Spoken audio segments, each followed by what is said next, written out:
ਸਤਿ ਸ਼੍ਰੀ ਅਕਾਲ। Ajit web TV ਦੇਖ ਰਹੀ ਸਾਰੇ ਦਰਸ਼ਕਾਂ ਦਾ ਮੈਂ ਤਰਨਜੀਤ ਕੌਰ ਅਜੀਤ ਖਬਰਾਂ ਦੇ ਇਸ ਬੁਲੇਟਿਨ ਵਿੱਚ ਨਿੱਘਾ ਸਵਾਗਤ ਕਰਦੀ ਹਾਂ। ਆਓ ਸਭ ਤੋਂ ਪਹਿਲਾਂ ਨਜ਼ਰ ਮਾਰ ਲੈਂਦੇ ਹਾਂ ਅੱਜ ਦੀਆਂ ਚੋਣਵੀਆਂ ਖਬਰਾਂ ਤੇ। ਮਸਤੂਆਣਾ ਸਾਹਿਬ ਮੈਡੀਕਲ ਕਾਲਜ ਦਾ ਵਿਵਾਦ ਸੁਲਝਿਆ। ਹਰਿਆਣਾ ਸਰਕਾਰ ਗੁਰਦੁਆਰਿਆਂ ਦੇ ਪ੍ਰਬੰਧਾਂ 'ਚ ਕਰ ਰਹੀ ਹੈ ਦਖਲਅੰਦਾਜ਼ੀ, ਕਿਹਾ ਜਥੇਦਾਰ ਨੇ। ਪੁਲਿਸ ਵੱਲੋਂ ਪੰਜਾਬ ਭਰ 'ਚ ਤਲਾਸ਼ੀ ਮੁਹਿੰਮ। ਨਹਿਰ 'ਚ ਡਿੱਗੀ ਜੀਪ, ਪਤੀ ਪਤਨੀ ਦੀ ਮੌਤ ਤੇ ਮਾਂ ਬੋਲੀ ਦਿਹਾੜਾ ਮਨਾਇਆ। ਕਈ ਥਾਈਂ ਨਿਕਲੀ ਸੀਐਮ ਦੇ ਦਾਅਵਿਆਂ ਦੀ ਫੂਕ। ਅਜੀਤ ਪੰਜਾਬੀ ਦੀ ਆਥੈਂਟਿਕ ਖਬਰਾਂ ਦੇ ਲਈ ਸਬਸਕ੍ਰਾਈਬ ਕਰੋ ਅਜੀਤ ਵੈਬ ਟੀਵੀ ਅਤੇ ਤਾਜ਼ੀ ਖਬਰਾਂ ਦੀ ਨੋਟੀਫਿਕੇਸ਼ਨ ਪਾਉਣ ਦੇ ਲਈ ਬੈਲ ਆਈਕਨ ਤੇ ਕਲਿੱਕ ਕਰੋ। ਤੇ ਹੁਣ ਇਹਨਾਂ ਖਬਰਾਂ ਦਾ ਵਿਸਥਾਰ ਤੇ ਕੁਝ ਹੋਰ ਖਬਰਾਂ। ਮਸਤੂਆਣਾ ਸਾਹਿਬ ਵਿੱਚ ਬਣਨ ਵਾਲੇ ਮੈਡੀਕਲ ਕਾਲਜ ਸੰਬੰਧੀ ਵਿਵਾਦ ਖਤਮ ਹੋ ਗਿਆ ਹੈ। ਅੱਜ ਸਾਰੀਆਂ ਧਿਰਾਂ 'ਚ ਸਹਿਮਤੀ ਬਣ ਗਈ ਹੈ। ਸ਼੍ਰੋਮਣੀ ਗੁਰਦੁਆਰਾ ਪ੍ਰਬੰਧਕ ਕਮੇਟੀ, ਗੁਰਸਾਗਰ ਟਰੱਸਟ ਮਸਤੂਆਣਾ ਸਾਹਿਬ ਤੇ ਗੁਰਦੁਆਰਾ ਅੰਗੀਠਾ ਸਾਹਿਬ ਪ੍ਰਬੰਧਕ ਕਮੇਟੀ ਵੱਲੋਂ ਇਸ ਬਾਰੇ ਡਿਪਟੀ ਕਮਿਸ਼ਨਰ ਨੂੰ ਪੱਤਰ ਸੌਂਪ ਦਿੱਤਾ ਗਿਆ ਹੈ। ਇਸ ਦੇ ਨਾਲ ਹੀ Sant Attar Singh state institute of medical sciences ਦੀ ਉਸਾਰੀ ਲਈ ਰਾਹ ਪੱਧਰਾ ਹੋ ਗਿਆ ਹੈ। ਦੱਸ ਦੇਈਏ ਕਿ ਇਸ ਮੈਡੀਕਲ ਕਾਲਜ ਦੀ ਜ਼ਮੀਨ ਨੂੰ ਲੈ ਕੇ ਪਿਛਲੇ ਕਰੀਬ 6 ਮਹੀਨਿਆਂ ਤੋਂ ਵਿਵਾਦ ਚੱਲ ਰਿਹਾ ਸੀ। ਇਸ ਨਾਲ ਪੰਜਾਬ ਦੀ ਸਿਆਸਤ ਵੀ ਗਰਮਾ ਗਈ ਸੀ। ਆਮ ਆਦਮੀ ਪਾਰਟੀ ਤੇ ਪੰਜਾਬ ਸਰਕਾਰ ਨੇ ਸ਼੍ਰੋਮਣੀ ਕਮੇਟੀ ਉੱਪਰ ਕਾਲਜ ਬਣਾਉਣ ਵਿੱਚ ਅੜਿੱਕੇ ਡਾਉਣ ਦੇ ਇਲਜ਼ਾਮ ਲਾਏ ਸੀ। ਜੀ ਅੱਜ ਮੇਰੇ ਕੋਲੇ ਐਸਜੀਪੀਸੀ ਦੇ ਨੁਮਾਇੰਦੇ, ਅੰਗੀਠਾ ਸਾਹਿਬ ਦੇ ਬਾਬਾ ਦਰਸ਼ਨ ਸਿੰਘ ਜੀ, ਗੁਰਸਾਗਰ ਟਰੱਸਟ ਦੇ ਨੁਮਾਇੰਦੇ, ਇਹ ਸਾਰੇ ਅੱਜ ਮੇਰੇ ਕੋਲੇ ਆਏ ਸੀ। ਇਹਨਾਂ ਨੇ ਅੱਜ ਇੱਕ ਜੁਆਇੰਟ ਰਿਪਰੈਜ਼ੈਂਟੇਸ਼ਨ ਦਿੱਤੀ ਹੈ ਜਿਹਦੇ ਵਿੱਚ ਇਹਨਾਂ ਨੇ 4-5 ਨੁਕਤੇ ਇੱਥੇ ਲਿਖੇ ਨੇ। ਉਹਦੇ 'ਚ ਮੇਨ ਗੱਲ ਇਹਨਾਂ ਨੇ ਜਿਹੜੀ ਮੁੱਢਲੀ ਗੱਲ ਹੈ ਉਹ ਇਹ ਕਹੀ ਹੈ ਕਿ ਜਿੰਨੇ ਵੀ ਇਹ ਜੋ ਕੋਰਟ ਕੇਸ ਚੱਲ ਰਿਹਾ ਹੈ, ਇੱਥੇ ਇੱਕ ਤਾਂ ਸਾਰੀ ਧਿਰਾਂ ਇਸ ਗੱਲ ਨੂੰ ਐਗਰੀ ਕਰਦੀ ਹੈ ਕਿ ਇੱਥੇ ਕਾਲਜ ਬਣਨ, ਮੈਡੀਕਲ ਕਾਲਜ ਤਾਂ ਸਾਰੀ ਇੱਥੇ ਹੀ ਹੋਣੀ ਚਾਹੀਦੀ ਹੈ ਜਿੱਥੇ 25 ਏਕੜ ਜਿੱਥੇ ਨੀਂਹ ਪੱਥਰ ਰੱਖਿਆ ਗਿਆ ਹੈ। ਅਤੇ ਇਸ ਬਾਬਤ ਇਹਨਾਂ ਦਾ ਇਹ ਕਹਿਣਾ ਹੈ ਕਿ ਜਿਹੜਾ ਕੋਰਟ ਦੇ ਵਿੱਚ ਕੇਸ ਚੱਲ ਰਿਹਾ ਹੈ ਉਹਦੇ ਵਿੱਚੋਂ ਇਹ 25 ਏਕੜ ਨੂੰ ਐਕਸਕਲੂਡ ਕਰਾਉਣਗੇ। ਇਹਦੇ ਬਾਰੇ ਜਿਹੜੀ ਹੈਗੀ ਐਪਲੀਕੇਸ਼ਨ ਮੂਵ ਕਰਨਗੇ। ਇਹਨਾਂ ਦੇ ਨਾਲ ਗੱਲ ਹੋਈ, ਧਿਆਨ 'ਚ ਇਹਨਾਂ ਦੇ ਲਾਇਆ ਗਿਆ ਕਿ ਜੀ 10 ਮਈ ਨੂੰ ਜਿਹੜੀ ਹੈਗੀ ਅਗਲੀ ਡੇਟ ਹੈ ਅਤੇ ਇਹਨੂੰ ਜੇਕਰ ਆਪਾਂ ਛੇਤੀ ਨਿਬੇੜਨਾ ਹੈਗਾ ਤਾਂ ਫੌਰੀ ਤੌਰ 'ਤੇ ਕੋਰਟ ਦੇ ਵਿੱਚ ਸਾਨੂੰ ਐਪਲੀਕੇਸ਼ਨ ਮੂਵ ਕਰਨੀ ਚਾਹੀਦੀ ਹੈ ਅਰਲੀ ਹੀਅਰਿੰਗ ਵਾਸਤੇ, ਜਿੱਥੇ ਇਸ ਗੱਲ ਦਾ ਛੇਤੀ ਨਿਪਟਾਰਾ ਹੋ ਸਕਣ। ਇਸ ਦੇ ਬਾਬਤ ਇਹਨਾਂ ਵੱਲੋਂ ਇਹ ਵੀ ਕਿਹਾ ਗਿਆ ਹੈ ਕਿ ਕੋਰਟ ਦੇ ਵਿੱਚ ਇਹ ਐਪਲੀਕੇਸ਼ਨ ਮੂਵ ਕਰਨਗੇ। ਇੱਕ ਤਾਂ ਜਿਹੜੇ ਹੈਗੇ ਐਡਵਾਂਸ ਹੀਅਰਿੰਗ ਦੀ, ਸੈਕਿੰਡ ਕਿ ਸਾਰੇ ਧਿਰਾਂ ਸਹਿਮਤ ਹੈਗੀਆਂ ਅਤੇ 25 ਏਕੜ ਜਿਹੜੀ ਜ਼ਮੀਨ ਹੈ ਜਿੱਥੇ ਨੀਂਹ ਪੱਥਰ ਰੱਖਿਆ ਗਿਆ ਮਾਨਯੋਗ ਮੁੱਖ ਮੰਤਰੀ ਦੁਆਰਾ, ਉਹ ਜ਼ਮੀਨ ਡਿਸਪਿਊਟਡ ਪ੍ਰਾਪਰਟੀ 'ਚੋਂ ਕੱਢ ਲਿਆ ਜਾਣ। ਉੱਥੇ ਸਾਰੇ ਦੀ ਸਹਿਮਤੀ ਹੈ ਕਿ ਇੱਥੇ ਮੈਡੀਕਲ ਕਾਲਜ ਬਣਨ। ਦੂਜਾ ਇਹਨਾਂ ਨੇ ਕਿਹਾ ਹੈ ਕਿ ਟ੍ਰਾਂਜ਼ਿਟ ਕੈਂਪਸ ਵਾਸਤੇ ਜਿਹੜਾ ਹੈ ਇੱਥੇ ਬੀਐਡ ਕਾਲਜ ਚੱਲ ਰਿਹਾ, ਉੱਥੇ ਇਨਫਰਾਸਟਰਕਚਰ ਪੂਰਾ ਹੈ, ਕਲਾਸਿਸ ਹੈ ਪਲੱਸ ਹੋਸਟਲ ਹੈ, ਅਤੇ ਉਹ ਫੈਸਿਲਿਟੀ ਟ੍ਰਾਂਜ਼ਿਟ ਕੈਂਪਸ ਵਾਸਤੇ ਮੈਡੀਕਲ ਕਾਲਜ ਚਲਾਉਣ ਵਾਸਤੇ ਦੇਣ ਨੂੰ ਤਿਆਰ ਹੈ। ਇਹ ਸਾਰੇ ਪੁਆਇੰਟਸ ਇਹਨਾਂ ਨੇ ਅੱਜ ਲਿਖਤੀ ਤੌਰ 'ਤੇ ਦਿੱਤੇ ਹੈਗੇ। ਇਹਨਾਂ ਦਾ ਰਿਪਰੈਜ਼ੈਂਟੇਸ਼ਨ ਜਿਹੜਾ ਹੈਗਾ ਉਹ ਅੱਜ ਸਰਕਾਰ ਨੂੰ ਭੇਜਤਾ ਜਾਵੇਗਾ ਅਤੇ ਹਾਇਰ ਅਫਸਰ ਧਿਆਨ 'ਚ ਗੱਲ ਆਉਂਦੀ ਜਾਊਗੀ ਕਿ ਇਹ ਜਿਹੜੇ ਹੈਗੇ ਲੇਟੈਸਟ ਡਿਵੈਲਪਮੈਂਟ ਹੋਏ ਹੈ ਅਤੇ ਇਹਦੇ 'ਤੇ ਬਣਦੀ ਕਾਰਵਾਈ ਕੀਤੀ। ਹਰਿਆਣਾ ਵਿੱਚ ਵਾਪਰੀ ਘਟਨਾ ਤੇ ਸ਼੍ਰੀ ਅਕਾਲ ਤਖ਼ਤ ਸਾਹਿਬ ਦੇ ਜਥੇਦਾਰ ਗਿਆਨੀ ਹਰਪ੍ਰੀਤ ਸਿੰਘ ਦਾ ਵੱਡਾ ਬਿਆਨ ਆਇਆ ਹੈ। ਸ਼੍ਰੀ ਅਕਾਲ ਤਖ਼ਤ ਸਾਹਿਬ ਦੇ ਜਥੇਦਾਰ ਨੇ ਕਿਹਾ, ਅੱਜ ਅਸੀਂ ਸਾਕਾ ਨਨਕਾਣਾ ਦੇ ਸ਼ਹੀਦਾਂ ਨੂੰ ਯਾਦ ਕਰ ਰਹੇ ਹਾਂ ਜਿਨ੍ਹਾਂ ਨੇ ਸ਼੍ਰੋਮਣੀ ਕਮੇਟੀ ਦੀ ਬੁਨਿਆਦ ਰੱਖਣ ਵਿੱਚ ਯੋਗਦਾਨ ਪਾਇਆ ਸੀ। ਇਸ ਦੇ ਨਾਲ ਹੀ ਜੈਤੋ ਦੇ ਮੋਰਚੇ ਵਿੱਚ ਸ਼ਹੀਦ ਹੋਏ ਸਿੰਘਾਂ ਨੂੰ ਯਾਦ ਕਰ ਰਹੇ ਹਾਂ। ਉਸ ਸਮੇਂ ਕਾਰਨ ਇਹੀ ਸੀ ਕਿ ਬ੍ਰਿਟਿਸ਼ ਸਰਕਾਰ ਸਾਡੇ ਧਾਰਮਿਕ ਪ੍ਰਬੰਧਾਂ ਵਿੱਚ ਦਖਲਅੰਦਾਜ਼ੀ ਕਰ ਰਹੀ ਸੀ। ਉਸ ਸਮੇਂ ਸਰਕਾਰ ਦੀ ਦਖਲ ਨੂੰ ਰੋਕਣ ਲਈ ਸ਼ਹੀਦੀਆਂ ਹੋਈਆਂ। ਸਿੰਘ ਸਾਹਿਬ ਨੇ ਕਿਹਾ ਕਿ ਅੱਜ ਦੀ ਸਰਕਾਰ ਬ੍ਰਿਟਿਸ਼ ਸਰਕਾਰ ਦੀ ਲੀਹ ਤੇ ਚੱਲ ਰਹੀ ਹੈ। ਸਿੰਘ ਸਾਹਿਬ ਨੇ ਕਿਹਾ ਕਿ ਹਰਿਆਣਾ ਸਰਕਾਰ ਸਿੱਧੇ ਤੌਰ ਤੇ ਗੁਰਦੁਆਰਾ ਸਾਹਿਬ ਦੇ ਪ੍ਰਬੰਧਾਂ ਵਿੱਚ ਦਖਲਅੰਦਾਜ਼ੀ ਕਰ ਰਹੀ ਹੈ, ਜਿਸ ਨੂੰ ਬਰਦਾਸ਼ਤ ਨਹੀਂ ਕੀਤਾ ਜਾਵੇਗਾ। ਅੱਜ ਮੌਜੂਦਾ ਜਿਹੜੀ ਸਰਕਾਰ ਹੈ ਉਹ ਵੀ ਅੰਗਰੇਜ਼ਾਂ ਦੀ ਹੀ ਲੀਹ ਦੇ ਉੱਤੇ ਤੁਰੀ ਜਾਪਦੀ ਹੈ। ਦੇਖੋ, ਸੁਪਰੀਮ ਕੋਰਟ ਨੇ ਹਰਿਆਣਾ ਗੁਰਦੁਆਰਾ ਐਕਟ ਨੂੰ ਮਾਨਤਾ ਦਿੱਤੀ ਹੈ, ਲੇਕਿਨ ਗੁਰਦੁਆਰਾ ਐਕਟ 1925 ਨੂੰ ਉਸਨੇ ਰੱਦ ਨਹੀਂ ਕੀਤਾ ਹੈ। ਗੁਰਦੁਆਰਾ 1925 ਐਕਟ ਜਿਹੜਾ ਪਾਰਲੀਮੈਂਟ ਦੇ ਥਰੂ ਸਰਕੂਲੇਟ ਹੋ ਰਿਹਾ, ਉਹ ਜਿਉਂ ਦਾ ਤਿਉਂ ਜਿਹੜਾ ਉਹ ਕਾਰਜਸ਼ੀਲ ਹੈ। ਔਰ ਸ਼੍ਰੋਮਣੀ ਗੁਰਦੁਆਰਾ ਪ੍ਰਬੰਧਕ ਕਮੇਟੀ ਹਰਿਆਣੇ ਦੇ ਗੁਰਦੁਆਰਿਆਂ ਦਾ ਪ੍ਰਬੰਧ ਵੀ ਜਿਹੜਾ ਹੈ ਉਹ ਐਕਟ 1925 ਦੇ ਤਹਿਤ ਸਾਂਭ ਰਹੀ ਹੈ। ਜਿੰਨਾ ਚਿਰ ਭਾਰਤੀ ਸਰਕਾਰ ਜਿਹੜੀ ਹੈ ਭਾਰਤ ਦੀ, ਉਹ ਪਾਰਲੀਮੈਂਟ ਦੇ ਰਾਹੀਂ 1925 ਐਕਟ ਦੇ ਵਿੱਚ ਸੋਧ ਕਰਕੇ ਹਰਿਆਣੇ ਦੇ ਗੁਰਦੁਆਰਿਆਂ ਨੂੰ ਡੀਨੋਟੀਫਾਈ ਨਹੀਂ ਕਰਦੀ, ਉਹਨਾਂ ਚਿਰ ਕੋਈ ਧੱਕੇ ਦੇ ਨਾਲ ਹਰਿਆਣੇ ਦੇ ਗੁਰਦੁਆਰਿਆਂ ਤੇ ਕਾਬਜ਼ ਹੋਵੇ, ਖਾਸ ਤੌਰ ਤੇ ਸਰਕਾਰ ਕਾਬਜ਼ ਹੋਵੇ, ਇਹ ਬਰਦਾਸ਼ਤ ਕਿਵੇਂ ਕੀਤਾ ਜਾ ਸਕਦਾ ਹੈ। ਸਿੱਧਾ ਹਰਿਆਣਾ ਸਰਕਾਰ ਜਿਹੜੀ ਹੈ ਉਹ ਹਰਿਆਣੇ ਦੇ ਗੁਰਧਾਮਾਂ ਦੇ ਪ੍ਰਬੰਧ ਦੇ ਵਿੱਚ ਦਖਲ ਅੰਦਾਜ਼ੀ ਜਿਹੜੀ ਹੈ ਸਿੱਧੇ ਤੌਰ ਤੇ ਕਰ ਰਹੀ ਹੈ। ਪੁਲਿਸ ਜਿਹੜੀ ਹੈ ਉਹ ਅੰਦਰ ਵੜ ਰਹੀ ਹੈ। ਔਰ ਸਭ ਤੋਂ ਵੱਡੀ ਗੱਲ ਕਿ ਹਰਿਆਣੇ ਦੇ ਸਿੱਖ ਜਿਹੜੇ ਵਿਰੋਧ ਕਰ ਰਹੇ ਆ ਉਹਨਾਂ ਦੇ ਉੱਤੇ ਤਸ਼ੱਦਦ ਕੀਤਾ ਜਾ ਰਿਹਾ ਹੈ, ਉਹਨਾਂ ਨੂੰ ਜੇਲ੍ਹਾਂ ਦੇ ਬੰਦ ਕੀਤਾ ਜਾ ਰਿਹਾ ਹੈ। ਔਰ ਕੱਲ੍ਹ ਦੇ ਜਿਹੜੇ ਹੈ ਕੋਈ ਨੌਜਵਾਨ ਜਿਹੜੇ ਫੜੇ ਹੈ, ਬਿਲਕੁਲ ਵੀ ਉਹਨਾਂ ਦਾ ਕੋਈ ਪਤਾ ਨਹੀਂ ਹੈ ਕਿ ਉਹ ਕਿੱਥੇ ਹੈ ਕਿੱਥੇ ਨਹੀਂ ਹੈ, ਨਜਾਇਜ਼ ਪਰਚੇ ਪਾ ਰਹੇ ਹੈ। ਪੰਜਾਬ ਪੁਲਿਸ ਵੱਲੋਂ ਨਸ਼ਿਆਂ ਖਿਲਾਫ ਚਲਾਈ ਮੁਹਿੰਮ ਤਹਿਤ ਨਸ਼ਾ ਤਸਕਰਾਂ ਨੂੰ ਫੜਨ ਲਈ ਕਾਫੀ ਜ਼ਿਆਦਾ ਜ਼ੋਰ ਲਗਾਇਆ ਜਾ ਰਿਹਾ ਹੈ। ਡੀਜੀਪੀ ਵੱਲੋਂ ਪੁਲਿਸ ਦੇ ਵੱਡੇ ਅਧਿਕਾਰੀਆਂ ਵੱਲੋਂ ਉਹਨਾਂ ਨੂੰ ਸੌਂਪੇ ਗਏ ਇਲਾਕਿਆਂ ਵਿੱਚ ਜਾ ਕੇ ਨਸ਼ਾ ਤਸਕਰਾਂ ਨੂੰ ਫੜਨ ਸੰਬੰਧੀ ਹੁਕਮ ਦਿੱਤੇ ਜਾ ਰਹੇ ਹਨ। ਇਨ੍ਹਾਂ ਨਿਰਦੇਸ਼ਾਂ ਤਹਿਤ ਅੱਜ ਏਡੀਜੀਪੀ ਅਰੁਣਪਾਲ ਸਿੰਘ ਵੱਲੋਂ ਲੁਧਿਆਣਾ ਦੇ ਹਾਤੀ ਦੇ ਖੇਤੇ ਵਿੱਚ ਆ ਕੇ ਚੈਕਿੰਗ ਕੀਤੀ ਗਈ। ਇਸ ਦੇ ਨਾਲ ਹੀ ਵੱਖ-ਵੱਖ ਥਾਵਾਂ ਤੇ ਅਧਿਕਾਰੀਆਂ ਦੀਆਂ ਡਿਊਟੀਆਂ ਲਗਾਈਆਂ ਗਈਆਂ। ਗੱਲ ਜੇਕਰ ਗੁਰਦਾਸਪੁਰ ਦੀ ਕੀਤੀ ਜਾਵੇ ਤਾਂ ਇੱਥੇ ਏਡੀਜੀਪੀ ਡਾਕਟਰ ਨਰੇਸ਼ ਅਰੋੜਾ ਦੀ ਅਗਵਾਈ ਹੇਠ ਪਿੰਡ ਜੋੜਾ ਛਤਰਾ ਵਿਖੇ ਪੁਲਿਸ ਨੇ ਸਰਚ ਅਭਿਆਨ ਚਲਾਇਆ। ਉਨ੍ਹਾਂ ਦੱਸਿਆ ਕਿ ਜੋੜਾ ਛਤਰਾ ਨਸ਼ੇ ਦੀ ਵਿਕਰੀ ਨੂੰ ਲੈ ਕੇ ਹੌਟ ਸਪੌਟ ਮੰਨਿਆ ਜਾਂਦਾ ਹੈ। ਅੱਜ ਸਾਰੇ ਪੰਜਾਬ ਦੇ ਵਿੱਚ ਡੀਜੀਪੀ ਸਾਹਿਬ ਦੀ ਹਦਾਇਤਾਂ ਦੇ ਮੁਤਾਬਕ ਅਸੀਂ ਸਪੈਸ਼ਲ ਕਾਰਡਨ ਤੇ ਸਰਚ ਆਪਰੇਸ਼ਨ ਚਲਾਇਆ ਹੈ, ਜਿਹਦੇ ਵਿੱਚ ਐਂਟੀ ਸੋਸ਼ਲ ਐਲੀਮੈਂਟਸ ਦੇ ਖਿਲਾਫ ਜਿਹੜੇ ਹੌਟ ਸਪੌਟ ਨੇ ਉਹਨਾਂ ਦੀ ਸਰਚ ਆਪਰੇਸ਼ਨ ਇਹ ਸਾਰਾ ਚਲਾਇਆ ਗਿਆ ਪੁਲਿਸ ਵੱਲੋਂ, ਔਰ ਸਾਰੇ ਹੀ ਜ਼ਿਲ੍ਹਿਆਂ ਦੇ ਵਿੱਚ ਤਕਰੀਬਨ ਸਾਰੀਆਂ ਸਬ ਡਿਵੀਜ਼ਨਸ ਦੇ ਵਿੱਚ ਇਹ ਆਪਰੇਸ਼ਨ ਇਸ ਟਾਈਮ ਕੀਤਾ ਜਾ ਰਿਹਾ ਹੈ। ਹੈੱਡਕੁਆਟਰ ਤੋਂ senior officers DIG IG ADGP rank ਦੇ ਡੀਜੀਪੀ ਸਾਹਿਬ ਨੇ ਹਰ ਜ਼ਿਲ੍ਹੇ ਦੇ ਵਿੱਚ ਇੱਕ ਆਫੀਸਰ ਨੂੰ ਵੀ ਅਪਾਇੰਟ ਕੀਤਾ ਹੈ ਵੀ ਉਹ ਜਾ ਕੇ ਉਹਨਾਂ ਨੂੰ ਸੁਪਰਵਾਈਜ਼ ਕਰਨ ਤੇ ਉਹਨਾਂ ਨੂੰ ਡਾਇਰੈਕਸ਼ਨ ਔਰ ਗਾਈਡੈਂਸ ਦੇਣ। ਗੁਰਦਾਸਪੁਰ ਦੇ ਵਿੱਚ ਐਸਐਸਪੀ ਸਾਹਿਬ ਦੀ ਅਗਵਾਈ ਦੇ ਹੇਠ 4 ਸਬ ਡਿਵੀਜ਼ਨਾਂ ਦੇ ਵਿੱਚ ਅਸੀਂ ਸੀਨੀਅਰ ਅਫਸਰਾਂ ਦੇ ਐਸਪੀ ਔਰ ਡੀਐਸਪੀ ਦੇ ਅਧੀਨ ਇਹ ਸਰਚ ਆਪਰੇਸ਼ਨ ਜਾਰੀ ਹੈ। ਇਹਦੇ ਵਿੱਚ ਤਕਰੀਬਨ 400 ਮੁਲਾਜ਼ਮ ਗੁਰਦਾਸਪੁਰ ਪੁਲਿਸ ਵੱਲੋਂ ਡਿਪਲਾਈ ਕੀਤੇ ਗਏ ਹੈ ਤੇ ਜਿਹੜੇ ਇਹਨਾਂ ਕੋਲ ਕੋਈ ਪੁਰਾਣੀ ਹਿਸਟਰੀ ਦੇ ਕੋਈ ਮਾੜੇ ਅਨਸਰਾਂ ਬਾਰੇ, ਕੋਈ ਡਰੱਗਸ ਦੇ ਕੇਸਿਸ ਵਾਲੇ ਮੁਲਜ਼ਮ ਨੇ, ਕੁਝ ਹੋਰ ਇਹਨਾਂ ਕੋਲ ਇਨਫੋਰਮੇਸ਼ਨ ਹੁੰਦੀ ਹੈ ਜਾਂ ਜਿਹੜੇ ਏਰੀਆ ਦਾ ਕੁਝ ਪਤਾ ਲੱਗਦਾ, ਸੋ ਇਹਨਾਂ ਨੇ ਉਹ ਹਰ ਸਬ ਡਿਵੀਜ਼ਨ ਹਰ ਏਰੀਆ ਦੇ ਵਿੱਚ ਆਪਣੇ ਉਹ ਏਰੀਆਜ਼ ਆਇਡੈਂਟੀਫਾਈ ਕੀਤੇ ਨੇ ਤੇ ਉਸੇ ਲੜੀ ਦੇ ਵਿੱਚ ਹੀ ਇੱਥੇ ਧਾਰੀਵਾਲ ਤੇ ਬਾਕੀ ਸਬ ਡਿਵੀਜ਼ਨਾਂ ਦੇ ਵਿੱਚ ਵੀ ਇਹ ਸਰਚ ਆਪਰੇਸ਼ਨ ਚਲਾਇਆ ਜਾ ਰਿਹਾ ਹੈ। ਅਰਨੀਵਾਲਾ ਰੋਡ ਤੇ ਪਿੰਡ ਇਸਲਾਮਵਾਲਾ ਦੇ ਬੱਸ ਅੱਡੇ ਤੇ ਪੈਂਦੇ ਪੁਲ ਕੋਲ ਇੱਕ ਜੀਪ ਦੇ ਨਹਿਰ ਵਿੱਚ ਡਿੱਗ ਜਾਣ ਨਾਲ ਜੀਪ ਸਵਾਰ ਪਤੀ ਪਤਨੀ ਦੀ ਮੌਤ ਹੋ ਗਈ, ਜਦਕਿ ਉਹਨਾਂ ਦੇ ਪੁੱਤਰ ਨੂੰ ਪਿੰਡ ਵਾਸੀਆਂ ਨੇ ਬਚਾ ਲਿਆ। ਮਿਲੀ ਜਾਣਕਾਰੀ ਅਨੁਸਾਰ 36 ਸਾਲਾਂ ਜਸਮਤ ਸਿੰਘ ਪੁੱਤਰ ਧੀਰਜਪਾਲ ਸਿੰਘ ਵਾਸੀ ਇਸਲਾਮਵਾਲਾ ਮਲੋਟ ਵੱਲੋਂ ਆਪਣੀ ਜੀਪ ਵਿੱਚ ਆਪਣੀ ਪਤਨੀ ਰੁਪਿੰਦਰ ਕੌਰ ਅਤੇ ਕਰੀਬ 15 ਸਾਲਾਂ ਪੁੱਤਰ ਅਭੀ ਨਾਲ ਸਵਾਰ ਹੋ ਕੇ ਪਿੰਡ ਨੂੰ ਆ ਰਿਹਾ ਸੀ। ਜਦੋਂ ਆਪਣੇ ਪਿੰਡ ਦੇ ਬੱਸ ਅੱਡੇ ਕੋਲ ਪੁੱਜਾ ਤਾਂ ਉਸਦੀ ਜੀਪ ਦੂਜੀ ਸਾਈਡ ਤੇ ਜਾ ਕੇ ਗੰਗ ਨਹਿਰ ਵਿੱਚ ਡਿੱਗ ਪਈ।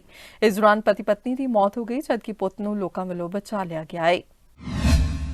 ਮਾਮਲਾ ਵੀਰ ਜੀ ਮਤਲਬ ਉਹ ਸਲਾਮੇ ਵਾਲੀ ਦਾ ਕੋਈ ਪਰਿਵਾਰ ਆ ਰਿਹਾ ਸੀਗਾ ਤਾਂ ਨਹਿਰ 'ਚ ਜੀਪ ਡਿੱਗ ਪਈ ਤਾਂ ਉਹਨਾਂ ਦੀਆਂ ਡੈੱਡ ਬੋਡੀਆਂ ਆਪਾਂ ਲੈ ਕੇ ਫਾਜ਼ਿਲਕਾ ਆਏ ਹਾਂ ਤੇ ਮੋਰਚੀ 'ਚ ਪਹੁੰਚ ਗਏ ਤਾਂ ਕਾਰਨ ਪਤਾ ਨਹੀਂ ਲੱਗ ਸਕਿਆ। ਉਹਨਾਂ ਦਾ ਬੇਟਾ ਜੀਪ ਚਲਾ ਰਿਹਾ ਸੀਗਾ ਤਾਂ ਉਹ ਨਹਿਰ 'ਚ ਡਿੱਗਣ ਤੋਂ ਬਾਅਦ ਉਹ ਤਾਂ ਬਚ ਗਏ, ਉਹਨਾਂ ਨੂੰ ਲੋਕਾਂ ਨੇ ਕੱਢ ਲਿਆ ਨਾਲ ਤੇ ਮਾਤਾ ਪਿਤਾ ਦੀ ਐਕਸਪਾਇਰ ਹੋ ਗਈ। ਜਸਮਤ ਸਿੰਘ ਸੀ ਤੇ ਇੱਕ ਰੁਪਿੰਦਰ ਕੌਰ ਆਈ।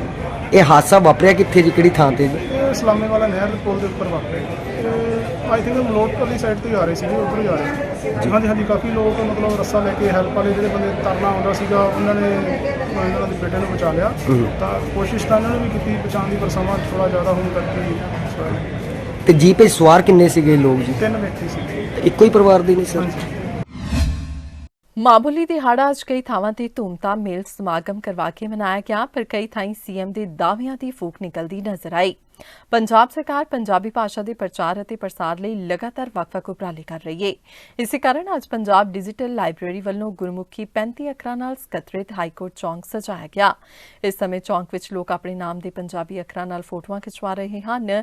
ਉੱਥੇ ਹੀ ਗੱਲ ਜੇਕਰ ਅੰਮ੍ਰਿਤਸਰ ਦੀ ਕਰੀਏ ਤਾਂ ਪੰਜਾਬ ਸਰਕਾਰ ਦੇ ਆਦੇਸ਼ ਅਨੁਸਾਰ 21 ਫਰਵਰੀ ਤੱਕ ਸਾਰੀਆਂ ਦੁਕਾਨਾਂ ਜਾਂ ਦਫ਼ਤਰਾਂ ਦੇ ਬਾਹਰ ਪੰਜਾਬੀ 'ਚ ਬੋਰਡ ਲਗਾਉਣੇ ਸਨ, ਪਰ ਅਜਿਹਾ ਨਹੀਂ ਹੋਇਆ ਤੇ ਸੀਐਮ ਦੇ ਐਲਾਨ ਦੀ ਫੂਕ ਨਿਕਲਦੀ ਦਿਖਾਈ ਦਿੱਤੀ। ਬਿਲਕੁਲ ਪੰਜਾਬੀ 'ਚ ਲੱਗਣੇ ਚਾਹੀਦੇ ਜੀ। ਇਹ ਫੈਸਲਾ ਅੱਜ ਤੋਂ ਪਹਿਲੀਆਂ ਸਰਕਾਰਾਂ ਨੂੰ ਵੀ ਲੈਣਾ ਚਾਹੀਦਾ ਸੀਗਾ, ਜਿਹੜੇ ਕਿ ਇਹਨਾਂ ਨੇ ਹੁਣ ਲਿੱਤਾ। ਬੜੀ ਅੱਛੀ ਗੱਲ ਹੈ, ਅਸੀਂ ਸਾਰੇ ਸਤਿਕਾਰ ਕਰਨੇ ਆ। ਬੋਲੀ ਦਾ ਕੋਈ ਇਹੋ ਜਿਹੀ ਮਾੜੀ ਕੋਈ ਨਹੀਂ, ਪਰ ਜਿਹੜੀ ਪੰਜਾਬ 'ਚ ਰਹਿੰਦੇ ਆ, ਪੰਜਾਬ ਦੀ ਬੋਲੀ ਮਾਂ ਬੋਲੀ ਪੰਜਾਬੀ ਆ, ਉਹ ਪਹਿਲ ਦੇ ਆਧਾਰ 'ਤੇ ਹੋਣੀ ਚਾਹੀਦੀ ਹੈ। 21 ਤਰੀਕ ਤੱਕ ਟਾਈਮ ਦਿੱਤਾ ਵਾ। ਬਿਲਕੁਲ, ਚਲੋ ਟਾਈਮ ਦੇਣਾ ਚਾਹੀਦਾ, ਕੋਈ ਐਸੀ ਗੱਲ ਨਹੀਂ ਗੀ, ਕਿਉਂਕਿ ਕਈਆਂ ਦੇ ਬੋਰਡ ਹਿੰਦੀ 'ਚ ਕੋਈ ਲੱਗੇ ਆ, ਕੋਈ ਹਿੰਦੀ 'ਚ ਵੀ ਲੱਗੇ ਆ, ਕੋਈ ਇੰਗਲਿਸ਼ 'ਚ ਵੀ ਲੱਗੇ ਆ। ਟਾਈਮ ਦੇਣਾ ਚਾਹੀਦਾ, ਪਰ ਲੇਕਿਨ ਪੰਜਾਬੀ ਬੋਲੀ ਬੋਰਡ ਤੇ ਸਭ ਤੋਂ ਉੱਚੀ ਹੋਣੀ ਚਾਹੀਦੀ ਹੈ। ਸੈਕਿੰਡ ਹਿੰਦੀ ਹੋਵੇ, ਇੰਗਲਿਸ਼ ਹੋਵੇ, ਉਹਨਾਂ ਕੋਈ ਨਹੀਂ, ਹੋਣੀ ਵੀ ਚਾਹੀਦੀ ਹੈ। ਸਭ ਤੋਂ ਪਹਿਲੇ ਪੰਜਾਬੀ ਹੋਣੀ ਚਾਹੀਦੀ ਹੈ। ਔਰ ਬੜਾ ਵਧੀਆ ਫੈਸਲਾ ਔਰ ਜਲਦੀ ਲੈਣਾ ਚਾਹੀਦਾ ਸੀ, ਔਰ ਜਲਦੀ ਲਿੱਤਾ ਇਹਨਾਂ ਨੇ। ਬਾਕੀਆਂ ਸਰਕਾਰਾਂ ਨੂੰ ਵੀ ਲੈਣਾ ਚਾਹੀਦਾ ਜਿਹੜੀ ਉਹਨਾਂ ਨੇ ਕੁਝ ਨਹੀਂ ਕੀਤਾ। ਸੀਬੀਆਈ ਦੀ ਟੀਮ ਨੇ ਅੱਜ ਪੰਜਾਬ ਵਿੱਚ ਐਫਸੀਆਈ ਅਧਿਕਾਰੀਆਂ ਤੇ ਵੱਡੀ ਕਾਰਵਾਈ ਕੀਤੀ। ਵਪਾਰੀਆਂ ਤੇ ਚੌਲ ਮਿਲਰਾਂ ਨੂੰ ਫਾਇਦਾ ਪਹੁੰਚਾਉਣ ਲਈ ਭਾਰਤੀ ਖੁਰਾਕ ਨਿਗਮ ਦੇ ਉਨ੍ਹਾਂ ਅਧਿਕਾਰੀਆਂ ਤੇ ਕਾਰਵਾਈ ਕੀਤੀ ਗਈ ਹੈ ਜੋ ਘਟੀਆ ਅਨਾਜ ਖਰੀਦ ਰਹੇ ਹਨ। ਭ੍ਰਿਸ਼ਟਾਚਾਰ ਦੇ ਦੋਸ਼ਾਂ ਦੀ ਜਾਂਚ ਦੇ ਸਬੰਧ ਵਿੱਚ ਸੀਬੀਆਈ ਦੀ ਟੀਮ ਨੇ ਪੰਜਾਬ ਵਿੱਚ 30 ਥਾਵਾਂ ਤੇ ਤਲਾਸ਼ੀ ਸ਼ੁਰੂ ਕਰ ਦਿੱਤੀ ਹੈ। ਪਟਿਆਲਾ ਵਿੱਚ ਯੂਨਾਈਟਿਡ ਕਿਸਾਨ ਮੋਰਚਾ ਵਿੱਚ ਅਹਿਮ ਭੂਮਿਕਾ ਨਿਭਾਉਣ ਵਾਲੇ ਕਿਸਾਨ ਆਗੂ ਸਤਨਾਮ ਸਿੰਘ ਭੈੜੂ ਦੇ ਘਰ ਅੱਜ ਸਵੇਰ ਤੋਂ ਸੀਬੀਆਈ ਵੱਲੋਂ ਛਾਪੇਮਾਰੀ ਕੀਤੀ ਗਈ, ਜਿਸ ਵਿੱਚ ਅਧਿਕਾਰੀਆਂ ਨੇ ਸਤਨਾਮ ਸਿੰਘ ਅਤੇ ਉਸਦੇ ਪਰਿਵਾਰ ਤੋਂ ਪੁੱਛਗਿੱਛ ਕੀਤੀ। ਸੀਬੀਆਈ ਦੀ ਛਾਪੇਮਾਰੀ ਖਤਮ ਤੋਂ ਬਾਅਦ ਕਿਸਾਨ ਆਗੂ ਸਤਨਾਮ ਸਿੰਘ ਨੇ ਪੱਤਰਕਾਰਾਂ ਨਾਲ ਗੱਲਬਾਤ ਕਰਦਿਆਂ ਕਿਹਾ ਕਿ ਕਿਸਾਨ ਅੰਦੋਲਨ ਦੀ ਜਿੱਤ ਤੋਂ ਬਾਅਦ ਤੋਂ ਹੀ ਕਿਸਾਨਾਂ ਨੂੰ ਨਿਸ਼ਾਨਾ ਬਣਾਇਆ ਜਾ ਰਿਹਾ ਹੈ। ਤੇ ਅੱਜ ਸਵੇਰ ਕੋਈ 8:30 ਪੌਣੇ 9 ਵਜੇ ਇਹ ਦੋ ਗੱਡੀਆਂ ਆਈਆਂ ਨੇ। ਮੈਂ ਘਰ ਸੀ ਤੇ ਇਹਨਾਂ ਨੇ ਬੜਾ ਆਣ ਕੇ ਰੋਬ ਰਾਬ ਠਾਕਿਆ ਵੀ ਅਸੀਂ ਸੀਬੀਆਈ ਤੋਂ ਆਏ ਆ। ਮੈਂ ਕਿਹਾ ਮੈਂ ਸੀਬੀਆਈ ਨੂੰ ਬੜਾ ਜਾਣਦਾ, ਤੁਸੀਂ ਆਰਾਮ ਨਾਲ ਬਹਿ ਕੇ ਚਾਹ ਪਾਣੀ ਪੀਓ, ਤੁਸੀਂ ਜਿਹੜੀ ਗੱਲ ਪੁੱਛਣੀ ਹੈ ਮੈਂ ਦਿਆਂਗਾ ਸਬੂਤ। ਸੋ ਥੋੜੇ ਠੰਡੇ ਹੋਏ, ਫਿਰ ਬੈਠੇ, ਫਿਰ ਉਹਨਾਂ ਨੂੰ ਮੈਂ ਚਾਹ ਦਾ ਕੱਪ ਵੀ ਪਿਆਇਆ। ਮੈਂ ਕਿਹਾ ਅਖਲਾਕੀ ਸਾਡਾ ਫਰਜ਼ ਬਣਦਾ, ਤੁਸੀਂ ਜੋ ਮਰਜ਼ੀ ਕਾਰਵਾਈ ਕਰੋ, ਤੁਸੀਂ ਜ਼ਿੰਮੇਵਾਰ ਅਫਸਰ ਹੋ, ਇੱਕ ਡੀਐਸਪੀ ਰੈਂਕ ਦਾ ਦੱਸਣ ਉਹਨਾਂ ਦੇ ਮੁਤਾਬਕ ਇੱਕ ਇੰਸਪੈਕਟਰ, ਇੱਕ ਥਾਣੇਦਾਰ, ਇੱਕ 6 ਮੈਂਬਰੀ ਟੀਮ ਆਈ ਸੀ। ਤੇ ਇਹ ਉਦੋਂ ਤੋਂ ਲੈ ਕੇ ਹੁਣ ਤੱਕ ਤੁਸੀਂ ਬਾਹਰ ਬੈਠੇ ਰਹੇ ਤੇ ਮੈਨੂੰ ਐ ਜਿਵੇਂ ਬਹੁਤ ਵੱਡਾ ਇਹ ਕੋਈ ਦੇਸ਼ ਨੂੰ ਪਲਟਾ ਦੇਣ ਵਾਲਾ ਬੰਦਾ ਹੈ। ਮੈਨੂੰ ਘੇਰ ਕੇ ਰੱਖਿਆ ਔਰ ਪਸ਼ੂਆਂ ਨੂੰ ਪਾਣੀ ਪਿਆਣ ਨਹੀਂ ਦਿੱਤਾ, ਮੁੰਡੇ ਨੂੰ ਵੀ ਮੇਰੇ ਨੂੰ ਅੰਦਰ ਰੱਖਿਆ ਔਰ ਕੋਈ ਹੋਰ ਗੁਆਂਢੀ ਆਉਣ ਨਹੀਂ ਦਿੱਤਾ। ਪੰਜਾਬ ਦੀ ਕੈਬਨਿਟ ਮੀਟਿੰਗ ਤੋਂ ਬਾਅਦ ਮੁੱਖ ਮੰਤਰੀ ਭਗਵੰਤ ਮਾਨ ਵੱਲੋਂ ਪ੍ਰੈਸ ਕਾਨਫਰੰਸ ਕੀਤੀ ਗਈ। ਮੀਟਿੰਗ ਵਿੱਚ ਵੱਖ-ਵੱਖ ਵਿਭਾਗਾਂ ਦੇ 14,417 ਕੱਚੇ ਮੁਲਾਜ਼ਮਾਂ ਨੂੰ ਰੈਗੂਲਰ ਕਰਨ ਦਾ ਫੈਸਲਾ ਲਿਆ ਗਿਆ। ਨਾਲ ਹੀ ਸੀਐਮ ਨੇ ਦੱਸਿਆ ਕਿ 3 ਮਾਰਚ ਤੋਂ ਪੰਜਾਬ ਦਾ ਬਜਟ ਸੈਸ਼ਨ ਸ਼ੁਰੂ ਹੋਵੇਗਾ। ਉਨ੍ਹਾਂ ਦੱਸਿਆ ਪਹਿਲੇ ਦਿਨ ਪੰਜਾਬ ਦੇ ਰਾਜਪਾਲ ਬਨਵਾਰੀ ਲਾਲ ਪੁਰੋਹਿਤ ਦਾ ਭਾਸ਼ਣ ਹੋਵੇਗਾ। ਇਸ ਤੋਂ ਇਲਾਵਾ 6 ਮਾਰਚ ਨੂੰ ਭਾਸ਼ਣ ਤੇ ਚਰਚਾ ਹੋਵੇਗਾ ਅਤੇ 10 ਮਾਰਚ ਨੂੰ ਪੰਜਾਬ ਦਾ ਬਜਟ ਪੇਸ਼ ਕੀਤਾ ਜਾਵੇਗਾ। ਮੁੱਖ ਮੰਤਰੀ ਭਗਵੰਤ ਸਿੰਘ ਮਾਨ ਦੀ ਕੋਠੀ ਅੱਗੇ ਅੱਜ ਬੇਰੋਜ਼ਗਾਰ ਈਟੀਟੀ ਅਧਿਆਪਕਾਂ ਤੇ ਪੁਲਿਸ ਵਿਚਕਾਰ ਜੰਮ ਕੇ ਧੱਕਾਮੁੱਕੀ ਹੋਈ। ਪ੍ਰਦਰਸ਼ਨਕਾਰੀ ਮੁੱਖ ਮੰਤਰੀ ਦੀ ਕੋਠੀ ਵੱਲ ਪੁਲਿਸ ਨਾਕਾਬੰਦੀ ਧੂ ਕੇ ਅੱਗੇ ਵਧ ਰਹੀ ਸੀ, ਪਰ ਪੁਲਿਸ ਅੱਗੇ ਜਾਣ ਤੋਂ ਰੋਕ ਰਹੀ ਸੀ। ਇਸੇ ਦੌਰਾਨ ਦੋਵਾਂ ਵਿਚਕਾਰ ਜੰਮ ਕੇ ਧੱਕਾਮੁੱਕੀ ਹੋਈ। ਪ੍ਰਦਰਸ਼ਨਕਾਰੀ ਮੰਗ ਕਰ ਰਹੇ ਹਨ ਕਿ 6,635 ਅਧਿਆਪਕਾਂ ਦੀ ਭਰਤੀ ਦੀ ਵੇਟਿੰਗ ਲਿਸਟ ਜਾਰੀ ਕੀਤੀ ਜਾਵੇ। ਪੁਲਿਸ ਵੱਲੋਂ ਰੋਕੇ ਜਾਣ ਤੇ ਧਰਨਾ ਲਗਾ ਦਿੱਤਾ ਗਿਆ ਹੈ। ਜਦੋਂ ਕੋਈ ਵੀ ਇੱਕ ਮੈਂਬਰ ਦੇ ਵਿੱਚੋਂ ਜਾਂ ਚਾਚਾ ਜਾਂ ਕੋਈ ਨਹੀਂ ਮੰਨਦਾ ਤਾਂ ਅਖੀਰ ਉਹਨਾਂ ਦੇ ਮੁਖੀ ਦਾਦੇ ਪੜਦਾਦੇ ਕੋਲ ਬੰਦੇ ਨੂੰ ਜਾਣਾ ਪੈਂਦਾ। ਅੱਜ ਸਾਡੀ ਸਰਕਾਰ ਹੈ ਆਮ ਆਦਮੀ ਪਾਰਟੀ ਸਰਕਾਰ, ਜਿਨ੍ਹਾਂ ਵਿੱਚੋਂ ਐਮਐਲਏ ਮੰਤਰੀ ਸਾਰਿਆਂ ਕੋਲ ਅਸੀਂ ਜਾ ਕੇ ਆਏ ਹਾਂ।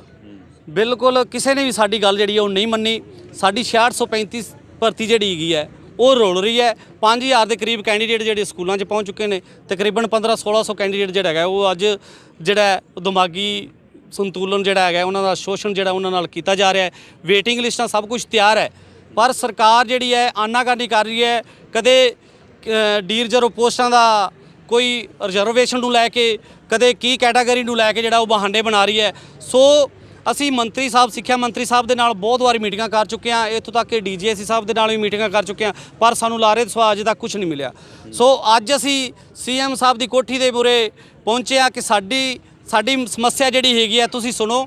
ਅਸੀਂ ਤੁਹਾਨੂੰ ਵੋਟਾਂ ਪਾਈਆਂ ਨੇ, ਤੁਹਾਨੂੰ ਲੈ ਕੇ ਆਏ ਹਾਂ ਕਿ ਸਾਡੀਆਂ ਸਮੱਸਿਆਵਾਂ ਜੋ ਵੀ ਆਉਂਦੀਆਂ ਤੇ ਤੁਸੀਂ ਸਾਡਾ ਹੱਲ ਕਰੋਗੇ, ਪਰ ਸਾਡੀ ਕਿਤੇ ਵੀ ਸੁਣਵਾਈ ਨਹੀਂ ਹੋਈ। ਅੱਜ ਅਸੀਂ ਕੋਠੀ ਦਾ ਕਰਵਾ ਕਰਿਆ, ਸੀਐਮ ਸਾਹਿਬ ਤੱਕ ਅਸੀਂ ਮੈਸੇਜ ਪਹੁੰਚਾ ਰਹੇ ਹਾਂ ਕਿ ਸਾਡੀ ਰਹਿੰਦੀ ਹੋਈ ਭਰਤੀ ਜਿਹੜੀ ਹੈਗੀ ਹੈ ਉਹ ਜਲਦੀ ਤੋਂ ਜਲਦੀ ਕੰਪਲੀਟ ਕੀਤੀ ਜਾਵੇ। ਪੰਜਾਬ ਮਜ਼ਦੂਰ ਸਫਾਈ ਫੈਡਰੇਸ਼ਨ ਦੇ ਸੱਦੇ ਉੱਤੇ ਨਗਰ ਨਿਗਮ ਮੁਲਾਜ਼ਮਾਂ ਤੇ ਫਾਇਰ ਬ੍ਰਿਗੇਡ ਕਰਮਚਾਰੀਆਂ ਨੇ ਪੀਏਪੀ ਚੌਂਕ ਵਿੱਚ ਰੋਸ ਪ੍ਰਦਰਸ਼ਨ ਕੀਤਾ। ਧਰਨਾਕਾਰੀਆਂ ਨੇ ਰੋਸ ਵਜੋਂ ਜਲੰਧਰ ਹਾਈਵੇ ਉੱਤੇ ਆਵਾਜਾਈ ਨੂੰ ਰੋਕ ਦਿੱਤਾ। ਇਸ ਕਾਰਨ ਆਵਾਜਾਈ ਕਾਫੀ ਜ਼ਿਆਦਾ ਪ੍ਰਭਾਵਿਤ ਹੋਈ। ਜਾਣਕਾਰੀ ਅਨੁਸਾਰ ਸ਼ਾਮ 4 ਵਜੇ ਤੱਕ ਧਰਨਾ ਦੇਣ ਦੀ ਰੂਪਰੇਖਾ ਉਲੀਕੀ ਗਈ ਸੀ, ਜਿਸ ਕਾਰਨ ਸ਼ਾਮ 4 ਵਜੇ ਤੱਕ ਆਵਾਜਾਈ ਠੱਪ ਰਹੀ ਤੇ ਲੋਕਾਂ ਨੂੰ ਖੱਜਲ ਖੁਆਰ ਹੋਣਾ ਪਿਆ। ਨੇ ਆਊਟਸੋਰਸ ਰਾਹੀਂ 2017 ਦੇ ਵਿੱਚ ਸਾਡੇ ਮੁਲਾਜ਼ਮ ਸ਼ਹੀਦ ਹੋ ਗਏ ਸੀਗੇ। ਆਊਟਸੋਰਸ ਵਾਲੇ 2 ਮੁਲਾਜ਼ਮ ਬਿਲਡਿੰਗ ਵਿੱਚ ਆ ਕੇ, ਠੀਕ ਹੈ ਜੀ, ਉਹਨਾਂ ਨੂੰ ਕੀ ਮਿਲਿਆ? ਕੁਝ ਵੀ ਨਹੀਂ ਮਿਲਿਆ। ਸਾਨੂੰ ਤਾਂ ਇਹ ਨਹੀਂ ਪਤਾ ਅਸੀਂ ਕਦੋਂ ਬਿਲਡਿੰਗ 'ਚ ਜਾਣਾ ਤੇ ਉਹਦੇ 'ਚੋਂ ਬਾਹਰ ਆਉਣਾ ਜਾਂ ਨਹੀਂ ਆਉਣਾ। ਤੁਸੀਂ ਆਲੇ ਦੁਆਲੇ ਕੈਮਰੇ ਘਮਾਓ, ਨਹੀਂ ਕੋਈ ਵੀ ਧਰਨਾ ਲੱਗਦਾ ਉੱਥੇ ਹਰ ਜਗ੍ਹਾ ਫਾਇਰ ਬ੍ਰਿਗੇਡ ਦੀ ਇੱਕ ਟੈਂਡਰ ਜ਼ਰੂਰ ਖੜਦਾ ਗੱਡੀ। ਇੱਥੇ ਗੱਡੀ ਕੋਈ ਖੜੀ ਆ, ਇਹਦਾ ਮਤਲਬ ਪੰਜਾਬ ਸਰਕਾਰ ਕੋਲੇ ਕੋਈ ਪੱਕਾ ਸਟਾਫ ਹੈ ਨਹੀਂ। ਸਾਰਾ ਕੰਮ ਤਾਂ ਕੱਚੇ ਬੰਦੇ ਸਾਂਭਦੇ ਆ, ਪਰ ਜੇ ਡਿਊਟੀਆਂ ਲੈਂਦੇ ਹੋ ਤਾਂ ਸਾਨੂੰ ਬਣਦਾ ਹੱਕ ਵੀ ਦਿਓ ਨਾ। ਅਸੀਂ ਇੱਥੇ ਇਸ ਲਈ ਇਕੱਠੇ ਹੋਏ ਆ, ਅਸੀਂ ਅੱਕ ਕੇ ਇਕੱਠੇ ਹੋਏ ਆ। ਅੱਗੇ ਧਰਨਿਆਂ ਦੇ ਉੱਤੇ ਅਸੀਂ ਲੋਕਾਂ ਦੀ ਰਾਖੀ ਲਈ ਜਾਂਦੇ ਆ ਵੀ ਕੋਈ ਇਹੋ ਜਿਹੀ ਘਟਨਾ ਨਾ ਹੋ ਜਾਏ, ਪਰ ਸਾਨੂੰ ਅੱਕ ਕੇ ਅੱਜ ਕਿੰਨੀ ਸ਼ਰਮ ਦੀ ਗੱਲ ਆ, ਪੰਜਾਬ ਸਰਕਾਰ ਤੋਂ ਅੱਕ ਕੇ ਸਾਨੂੰ ਵੀ ਧਰਨਾ ਲਾਉਣਾ ਪੈ ਗਿਆ।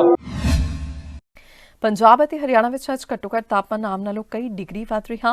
ਮੌਸਮ ਵਿਭਾਗ ਨੇ ਇੱਥੇ ਦੱਸਿਆ ਕਿ ਪੰਜਾਬ ਦੇ ਲੁਧਿਆਣਾ ਵਿੱਚ ਘੱਟੋ-ਘੱਟ ਤਾਪਮਾਨ 14.3 ਡਿਗਰੀ ਸੈਲਸੀਅਸ ਦਰਜ ਕੀਤਾ ਗਿਆ, ਜੋ ਆਮ ਨਾਲੋਂ 5 ਡਿਗਰੀ ਵੱਧ ਹੈ, ਜਦੋਂ ਕਿ ਅੰਮ੍ਰਿਤਸਰ ਦਾ ਘੱਟੋ-ਘੱਟ ਤਾਪਮਾਨ 13 ਡਿਗਰੀ ਸੈਲਸੀਅਸ ਰਿਹਾ, ਜੋ ਆਮ ਨਾਲੋਂ 6 ਡਿਗਰੀ ਵੱਧ ਹੈ।